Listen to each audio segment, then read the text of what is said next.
దేవుని వాక్యాన్ని పంచుకుందాం. సమయం చాలా మించిపోతుంది. దేవునికి స్తోత్రం కలుగునుగా. ఒక 15 నిమిషాలు లేదా 17 నిమిషాలు నేను దేవుని వాక్యాన్ని పంచిపెట్టాలని ఆశపడుతున్నాను. వాక్యంలోనికి వెళ్దాం. మధ్యలో ఎవరు డిస్టర్బ్ చేయకండి దయచేసి. వాక్యంలోనికి వెళ్దాం. ఈనాటి వాక్య ధ్యానాంశము లోబడకపోతే శ్రమ. దేవునికి మహిమ కలుగునుగాక. హల్లెలూయా, హల్లెలూయా. రండి, యెషయా గ్రంథం 30వ అధ్యాయం మొదటి వచనం చదువుకుందాం. యెషయా గ్రంథం 30వ అధ్యాయం మొదటి వచనం చదువుకుందాం. యెహోవా వాక్కు ఇదే, లోబడని పిల్లలకు శ్రమ. చాలు. ప్రార్థన. స్తుతులకు పాత్రుడా, మా యొక్క స్తుతుల మీద ఆసీనుడైన మా తండ్రి, ఇంతవరకు ప్రభా ఈ 4వ వార్షిక మహోత్సవ కృతజ్ఞత స్తుతి కూడికలు మాతో ఉండి నడిపిస్తున్నందుకు నీకు స్తోత్రములు చెల్లిస్తున్నాను నా ప్రభు. అయా, ఒక మాట చాలు, మీ మాట మమ్మలను బ్రతికించేది తండ్రి. అయా, మీరు మాతో మాట్లాడమని ప్రార్థిస్తున్నాను ప్రభు. మాట్లాడండి తండ్రి, మీరే మహిమ పొందుతారని యేసు క్రీస్తు నామమున అడిగి వేడుకొనుచు ఈ ప్రార్థన మీకు సమర్పిస్తున్నాను నా పరమ తండ్రి. ఆమేన్, ఆమేన్. చదవబడినటువంటి లేఖన భాగములో ప్రవక్త అయినటువంటి యెషయా ప్రవచించినటువంటి ప్రవచనం అంటాడు ఏంటంటే, యెహోవా వాక్కు ఇదే, లోబడని పిల్లలకు శ్రమ. ఇంతకు ముందు సహోదరి మీద ఆత్మ దిగి వచ్చినప్పుడు మీరు నాకు లోబడు అని ఒక మాట అన్నది విన్నారా మీరు? ఇది పరిశుద్ధాత్మ నడిపింపు. దేవునికి మహిమ కలుగునుగాక. హల్లెలూయా, హల్లెలూయా. లోబడని పిల్లలకు శ్రమ అని దేవుని వాక్యం సెలవిస్తుంది. దేవునికి స్తోత్రం కలుగునుగాక. ఇది ఎవరు ఈ మాట పలుకుతున్నటువంటి మాట అంటే, ప్రవక్త అయినటువంటి యెషయా ద్వారా పరిశుద్ధాత్మ దేవుడు పలికించిన ఈ యొక్క ప్రవచనమైనటువంటి మాటలు, యెషయా ద్వారా ప్రవచించినటువంటి ప్రవచనము. ఆయన అంటాడు ఏంటంటే, యెహోవా వాక్కు ఇదే. అసలు ఎవరు ఈ యెహోవా అని చెప్పేసి అంటే మీరు రిఫరెన్సులు చూడకూడదు, కానీ నేను ఒక మాట మీకు తెలియజేస్తా. నిర్గమకాండములో 6వ అధ్యాయం 2వ వచనంలో యెహోవా సెలవిచ్చినదేమనగా, ఆయన సర్వశక్తి గల దేవుడు అని వాక్యం సెలవిస్తుంది. మోషే ఇజ్రాయేలు ప్రజలను విడిపించేటందుకు ఐగుప్తు దేశమునికి వెళుతున్నప్పుడు మోషే దేవుని ఒక మాట అడిగిపోతాడు. ఇజ్రాయేలు ప్రజలు నన్ను అడుగుతారు, నిన్ను ఏ దేవుడు పంపించారు, ఎవరు అని చెప్పేసి నన్ను అడుగుతారు. అయ్యా, నేనేం చెప్పుమంటావు అని చెప్పేసి అంటే, ఇదిగో నేను ఉన్నవాడను, నేను అనువాడను అని చెప్పుమని మోషేతో కూడా దేవుడు చెప్పినటువంటి మాట. ఇప్పుడు ఆ యెహోవా, ఆ ఉన్నవాడు, ఆ అనువాడు చెప్పే మాట, ఆ సర్వశక్తి కలిగినటువంటి దేవుడు చెప్పుతున్నటువంటి మాట, యెహోవా వాక్కు ఇదే, లోబడని పిల్లలకు శ్రమ. దేవునికి మహిమ కలుగునుగాక. హల్లెలూయా, హల్లెలూయా. చూడండి, లోబడని పిల్లలు ఎవరు? అబ్రహామునకు ఒక దాసికి పుట్టిన ఒక కుమారుడు ఉన్నాడు. స్వతంత్రురాలికి పుట్టినటువంటి కుమారుడు కూడా ఒక ఆయన ఉన్నాడు. ఒక ఆయన పేరు చూడు, ఆగరుకు పుట్టినటువంటి కుమారు ఇష్మాయిలు. అలాగే శారకు పుట్టిన కుమారుడు ఇస్సాకు. ఇప్పుడు ఈ ఇద్దరి ద్వారా పుట్టినటువంటి పిల్లలే ఇప్పుడు ఈ భూమి మీద ఉంటున్నటువంటి మనం. దేవునికి మహిమ కలుగునుగాక. హల్లెలూయా. అయితే దేవుణ్ణి అంగీకరించినప్పుడు ఏమిటప్పుడు అబ్రహాము పిల్లలమైనటువంటి మనము ఇప్పుడు దేవుని పిల్లలుగా మార్చబడాలని దేవుని వాక్యం సెలవిస్తుంది. ఎక్కడున్నది ఈ మాట అంటే, మీరు యోహాను సువార్తలోనికి వచ్చినట్టు ఉంటే యోహాను సువార్త 8వ అధ్యాయం 39వ వచనం ఒక మాట మనం చదువుకుందాం. యోహాను సువార్త 8వ అధ్యాయం 39వ వచనం చదువుకుందాం. అందుకు వారు ఆయనతో, మా తండ్రి అబ్రహాము అనిరి. యేసు మీరు, అండర్లైన్ చేసుకోండి, మీరు అబ్రహాము పిల్లలైతే అబ్రహాము చేసిన క్రియలు చేతురు. దేవునికి స్తోత్రం కలుగునుగాక. హల్లెలూయా. మీరు అబ్రహాము పిల్లలైతే అబ్రహాము చేసిన క్రియలే మీలో నాకు కనపడాలి.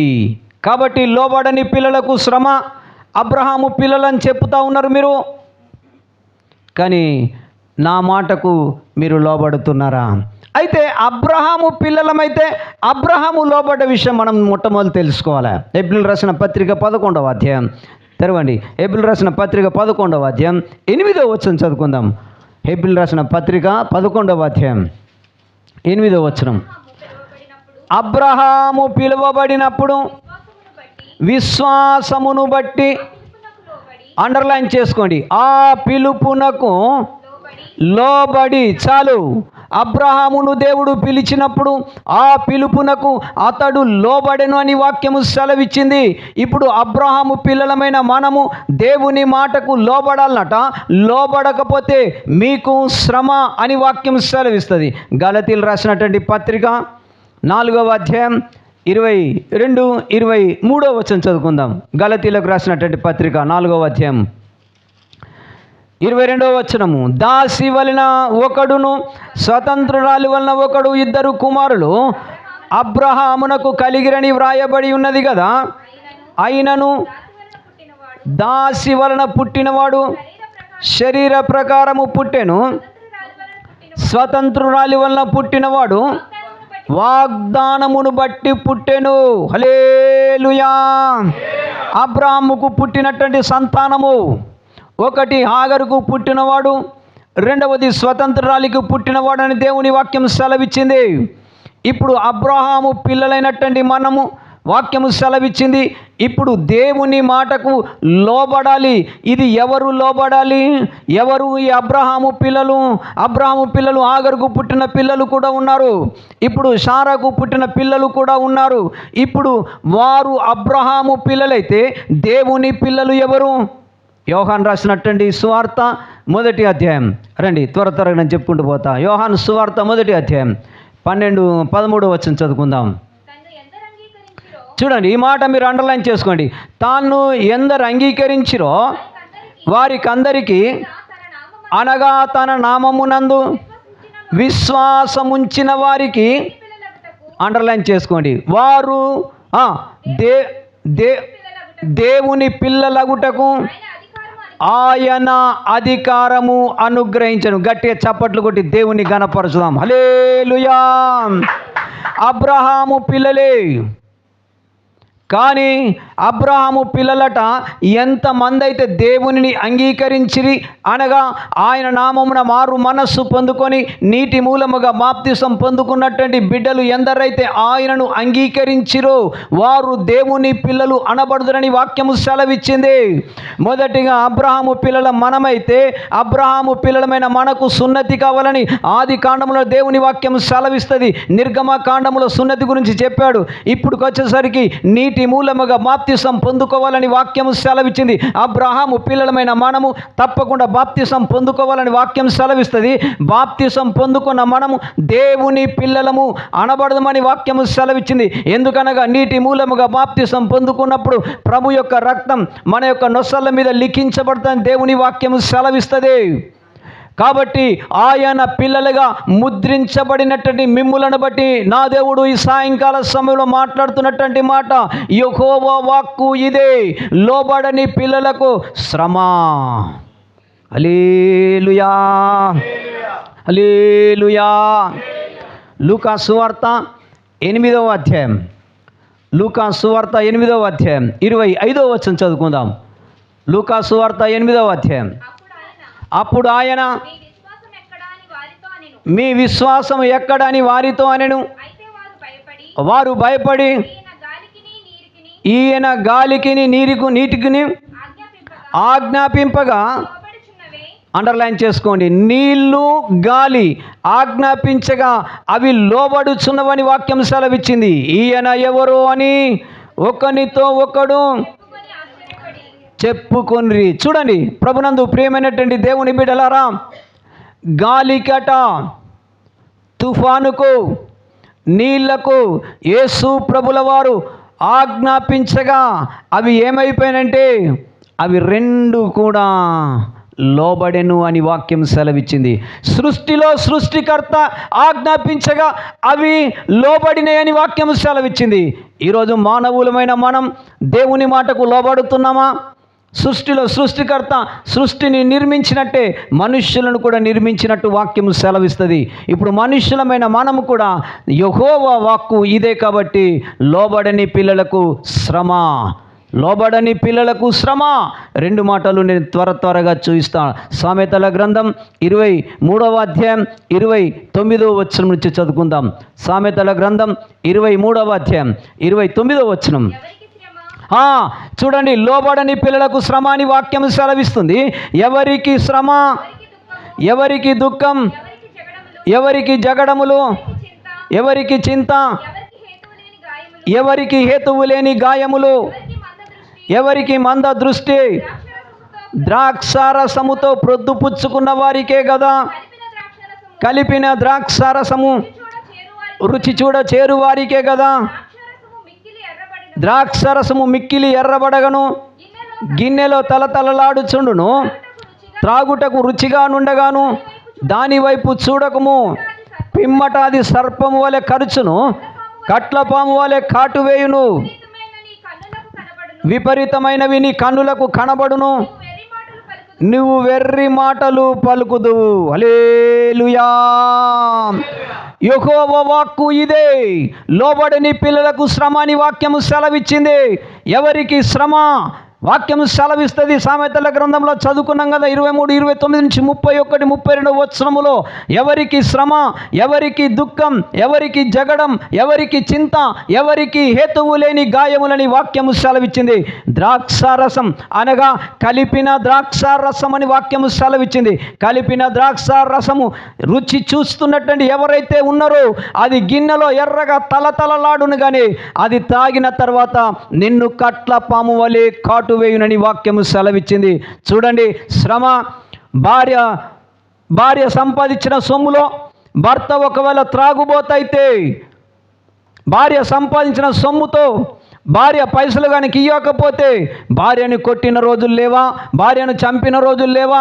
బంగారము ఇంటిలో ఉంటే ఇవ్వకపోతే బంగారము అమ్ముకొని కూడా త్రాగిన రోజులు లేవా?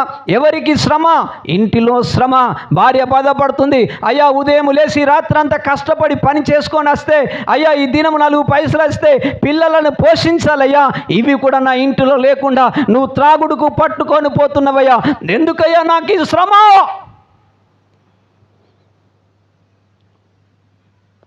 ఎందుకయ్యా నాకు ఈ చింత?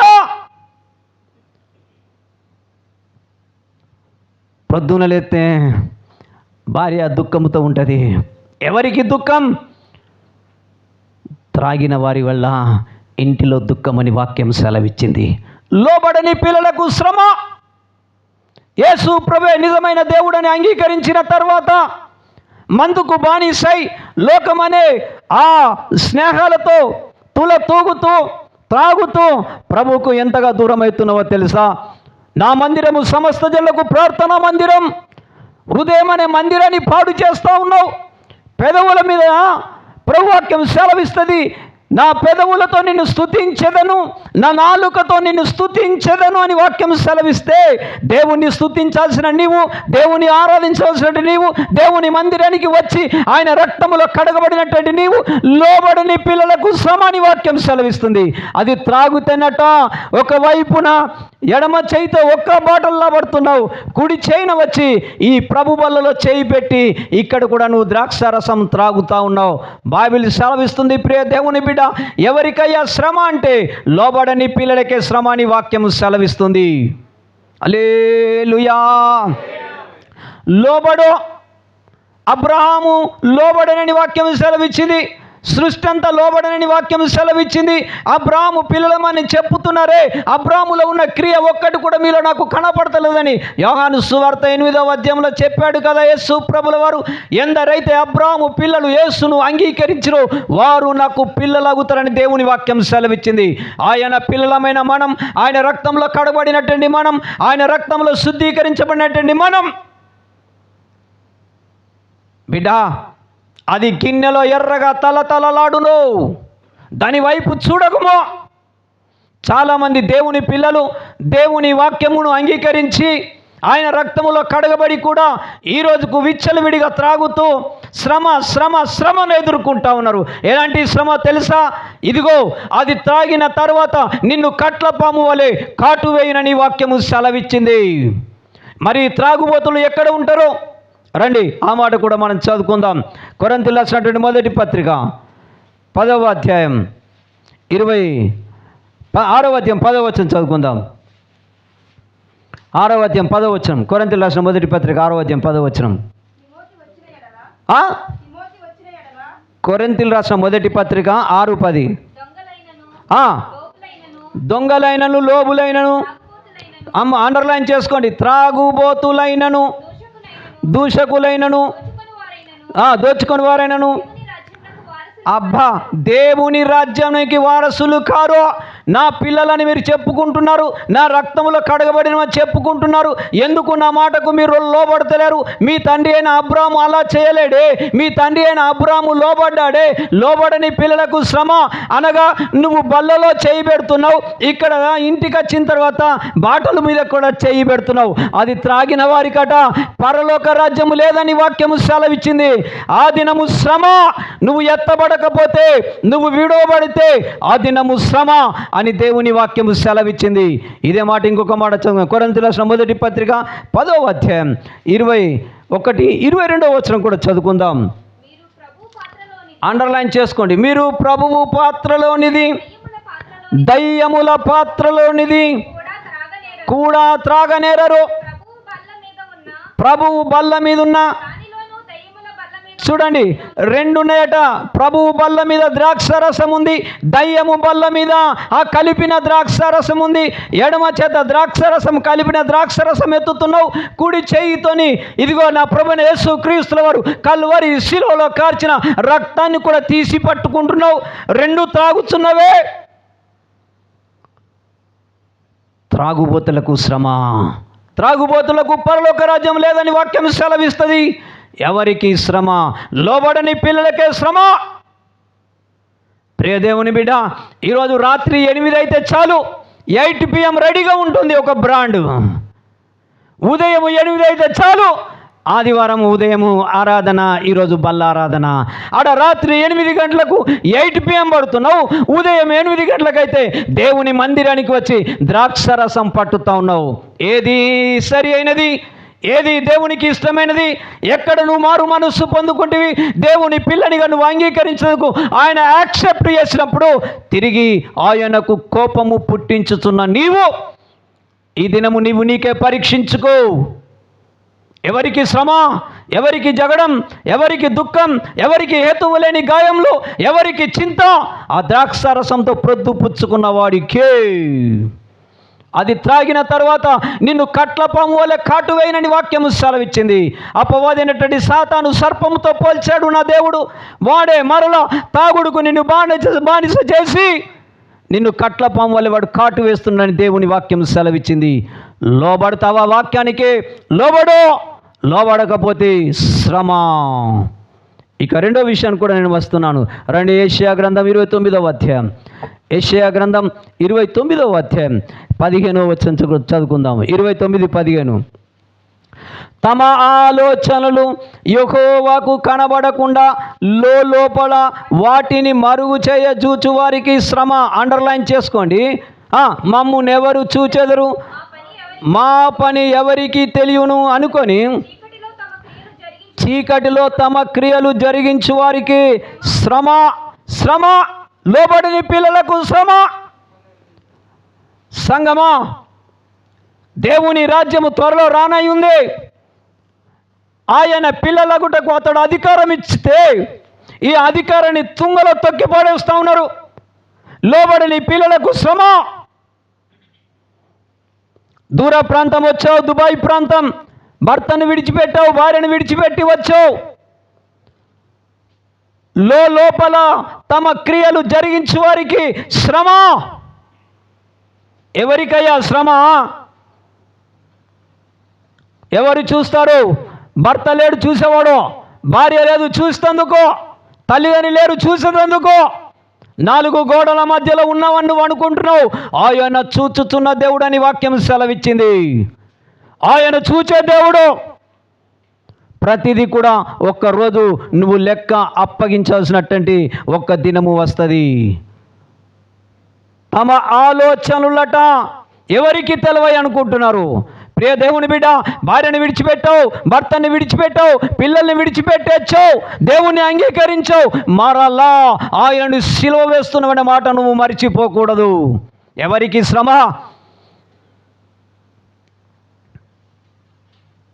లోబడని పిల్లలకే శ్రమ. ప్రకటన గ్రంథం 21వ అధ్యాయం 8వ వచనం చదువుకుందాం. ప్రకటన గ్రంథం 21వ అధ్యాయం 8వ వచనం చదువురా తల్లి.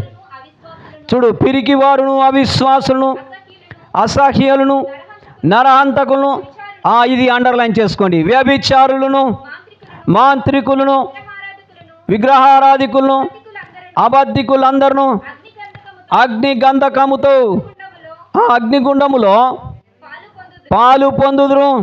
ఇది రెండవ మరణం. మొదటిగా పౌలయ్య చెప్పాడు, కొరింథీ సంఘములో త్రాగుబోతులు ఆయన రాజ్యమునకు చేరరు. రెండవది, ప్రకటన గ్రంథములో ప్రభువైన యేసు క్రీస్తుల వారు పరిశుద్ధాత్మ ద్వారా పలికినటువంటి మాట, పద్మాసు ద్వీపములో పరవశుడైనటువంటి యోహాను ద్వారా రాసినటువంటి మాట. ఇది రెండవ మరణం. అనగా మొదటి మరణం మానవుడు భూమి మీద మరణించిపోతాడు. రెండవ మరణం ఎప్పుడు అంటే తీర్పు అనేది ఒకటి ఉంది. మన క్రియలను బట్టి భూమి మీద ఏ క్రియలతో నువ్వు నీ యొక్క మరణం ముగించుకున్నావో ఆ రోజు క్రియలు నీ ముందు వస్తాయని వాక్యం సెలవిచ్చింది. ఆ రోజు నీకు శ్రమ, ఆ రోజు నీకు శ్రమ. భూమి మీద ఇష్టానుసారం తిరిగితివే, లోబడకపోతివే నా మాటకు, లోబడని పిల్లలకు శ్రమ. ఆ రెండవ మరణం తప్పించుకోలేవు. మొదటి మరణం తప్పించుకుంటావు, రెండవ మరణం తప్పించుకోలేవు. క్రియలను బట్టి తీర్పు ఉన్నదని దేవుని వాక్యం సెలవిచ్చింది. నన్ను జ్ఞాపకము చేసుకో. ఎందుకో తెలుసా? ఇదిగో లూకా సువార్తలో 15వ అధ్యాయం 16వ అధ్యాయంలో ఒక ధనవంతుడు చనిపోయినప్పుడు దేవుడు అంటాడు, భూమి మీద ఉన్నది ప్రతిదీ కూడా నువ్వు జ్ఞాపకము చేసుకో. లాజరును చూస్తున్నావు కదా, లాజరు నా రొమ్మును ఆనుకొని ఉన్నాడు, కానీ నువ్వు మండుచున్న అగ్నిగుండములో ఉంటున్నావు. కారణం ఏదో పాతాళంలో ఎందుకున్నాడో తెలుసా? వాటన్నిటిని నువ్వు జ్ఞాపకము చేసుకో అంటుండు. మనుష్యుడు భూమి మీద చనిపోతాడు, మొదటి మరణం. కానీ ప్రభు అంటుండు, మరణించిన తర్వాత తీర్పు ఉందట. అప్పుడు అడుగుతాడు ఏంటంటే, నువ్వు భూమి మీద చేసిన ఈ జ్ఞాపకము చేసుకో. చప్పట్లు కొట్టి దేవుని గణపరచు. హల్లెలూయా. యెషయా గ్రంథం 5వ అధ్యాయం 14వ వచనం చదువుకుందాం. యెషయా గ్రంథం 5వ అధ్యాయం 14వ వచనం. 5:14. చూడు, అందుచేతనే పాతాళం గొప్ప ఆశ పెట్టుకొని అపరిమితముగా తన నోరు తెరుచుచున్నది. వారిలో గనులను, సామాన్యులను, ఘోష చేయువారును, హర్షించువారును పడిపోవుదురు. ఏ ప్రవక్త యెషయా గ్రంథంలో 31వ వచనంలో లోబడని పిల్లలకు శ్రమ అని చెప్పాడు. ఇది ఇప్పుడు అదే ప్రవక్త ద్వారా నా పరిశుద్ధాత్మ దేవుడు పలికినటువంటి మాట. అందుచేతనే పాతాళము గొప్ప ఆశ పెట్టుకొని నీ కొరకు ఎదురు చూచుతుంది. అది బహుగా అపరిమితముగా నోరు తెరిచి ఉన్నదే. అది పాతాళములో ఉన్నదే, మండుచున్న అగ్నిగుండములో ఉన్నదే. అది ఎవరికయ్యా తీర్పు అంటే, త్రాగుబోతులు తప్పించుకోలేరు, వ్యభిచారులు తప్పించుకోలేరు. భూమి మీద ఉన్నప్పుడే లోబడని పిల్లలకు శ్రమ. ఎన్ని రోజులు ఇంకా ఇలాగే ఉండిపోతావు? బైబిల్ సెలవిస్తుంది, లోబడని పిల్లలకు శ్రమ. అబ్రహాము పిల్లలని చెప్పుకుంటున్నవే, అబ్రహాము క్రియలు నీలో నాకు కనపడతలేవంటున్నాడు. అబ్రహాము కుమార్తెగా నీవు, అబ్రహాము కుమారునిగా నేను, పుట్టినటువంటి మేము, నువ్వైనా యేసు ప్రభువుల వారి దగ్గరికి వచ్చి ఆయన రక్తములో కడగబడి ఆయన పిల్లలైన మనము అంగీకరించాము. అబ్రహాము పిల్లలే దేవుని పిల్లలుగా మార్చబడ్డారు. దేవుని పిల్లలుగా మార్చబడ్డ రేపు ఆయన రాకడలు నువ్వు ఎత్తబడకపోతే, ఆయన రాకడలు నువ్వు విడవబడితే, వ్యభిచారం అనే మత్తులో తూగితే, పాపం అనే శాపం అనే మత్తులో తాగుబోతుగా మారితే ఎవడు కూడా నేను విడిపించలేడు. కానీ వాక్యం సెలవిచ్చింది, ఇంకా సమయం ఉంది. లోబడతావా? లోబడు. లోబడకపోతే శ్రమ. చివరిగా ఒక మాట చెప్పి నేను ముగిస్తా. కీర్తనల గ్రంథం 96వ కీర్తన 10వ వచనం. కీర్తనల గ్రంథం 96వ కీర్తన 10వ వచనం. యెహోవా రాజ్యము చేయుచున్నాడు, స్థిరపరచబడి ఉన్నది. అమ్మా 97:10 సారీ, కీర్తనల గ్రంథం 97వ అధ్యాయం 10వ వచనం అండర్లైన్ చేసుకోండి. యెహోవాను ప్రేమించు వారులారా, చెడుతనమును అసహించుకొనుడి, తన భక్తుల ప్రాణములను ఆయన కాపాడుచున్నాడు. నిన్ను కాపాడాలని నా తండ్రి ఆశపడతా ఉన్నాడు, కానీ నువ్వు చెడుతనమును అసహించుకుంటలేదు. మందుకు బానిసైపోయినావు, మందు మత్తులో ఉండిపోయినావు, వ్యభిచారము మత్తులో ఉన్నావు, దానిలోంచి బయటకు రాలేకపోతున్నావు. అయితే బైబిల్ సెలవిస్తుంది, నిన్ను కాపాడాలని ప్రతిరోజు కూడా దినమెల్లా నా హస్తములు నీ వైపు చాపుచున్నాను, నా కుమారుడా, నా కుమార్తె, నిన్ను కాపాడాలని అనుకుంటున్నాను. అపవాదైన సాతాను చెర నుంచి విడిపించాలని నేను ఆశపడతా ఉన్నాను. అయినను నా ఎదురుకు నువ్వు రాలేకపోతున్నావు, పరిపూర్ణంగా ఒప్పుకోలు చేసుకోలేకపోతున్నావు, నీ చెడుతనమును నువ్వు అసహించుకుంటున్నావు. అయితే యెహోవాను ప్రేమిస్తున్నానని చెప్తున్నవే, ఆయనను ప్రేమిస్తున్నానని పాట పాడుతున్నవే, ఆయనను ఆరాధిస్తున్నానని పాట పాడుతున్నవే, మరి చెడుతనం ఎక్కడ సహించుకుంటివి? యెహోవాను ప్రేమించు వారులారా, చెడుతనమును మీరు అసహించుకొనుడి, తన భక్తుల ప్రాణములను కాపాడాలని ఆయన ఆశపడతా ఉన్నాడు. అపవాదైన సాతాను చెరలో ఉన్న మిమ్మల్ని విడిపించాలని నా తండ్రి ఆశపడతా ఉన్నాడు, కానీ ఆ ఆశను నెరవేర్చట్లేదు. ఒక పక్క అబ్రాహాము పిల్లలు అంటున్నావు, ఒక పక్క యేసును అంగీకరించిన యేసు పిల్లలమని అంటున్నావు, మరి ఎందుకు లోబడతలేవు? ఈ సాయంకాల సమయంలో నీకు నువ్వే పరీక్షించుకో. లోబడని పిల్లలకు శ్రమ, లోబడని పిల్లలకే శ్రమ. అబ్రాహాము పిలిచినప్పుడు తన మాటకు లోబడని దేవుని వాక్యం సెలవిచ్చింది. ఈ కృతజ్ఞత కూడికలో 4 సంవత్సరములు యానివర్సరీలో దేవుడు అద్భుతంగా ఆరాధన జరిగించి తన మహిమగల పరిచయలో వాడుకున్నాడు. ఈ దినము ప్రభు బయలుపరిచిన మాట నేను మీకు తెలియజేయాలని ఆశపడుతున్నాను. ఇప్పటికైనా నువ్వు లోబడు. 4 సంవత్సరాలు నిన్ను సంఘంలో కాపాడాడు, 5వ సంవత్సరంలో అడిగిడుతున్నావు. ఈ 5వ సంవత్సరంలో ఒక మహిమగల పరిచయలో ప్రభు నేను నీ కొరకు నిలబడతానయ్యా, అయ్యా నీ మహిమ రాజ్యంలో నేను ఎత్తబడతానయ్యా. ఇదిగో ఏదైతే ఈరోజు లోబడని పిల్లలకు శ్రమని సెలవిచ్చావో ప్రభు, నేను ఈ రోజు నుంచి లోబడతానయ్యా, నీ మాటకు లోబడతానయ్యా. అయ్యా ఇన్ని రోజులు నా భర్తకు లోబడలేనయ్యా, ఇన్ని రోజులు నా భార్యకు లోబడలేనయ్యా, ఎంతోమంది చెప్పితే నేను లోబడలేను ప్రభా, నా భార్యకు నా వల్ల శ్రమ. ఎన్ని దినముల నుంచి నీ భార్య నేర్పిస్తున్నావు త్రాగుడుకు బానిసై? ఎన్ని రోజులు నీ భర్తకు దూరంగా ఉండి దుఃఖపడుతున్నావో తెలుసు. అయితే ఎందుకు లోబడతలేవు? లోబడని పిల్లలకి శ్రమ. లోబడతావా? కొద్ది మాటలు దేవుడు దీవించి ఆశీర్వదించును గాక. ఆమేన్. చప్పట్లు కొట్టి దేవుని ఘనపరచ.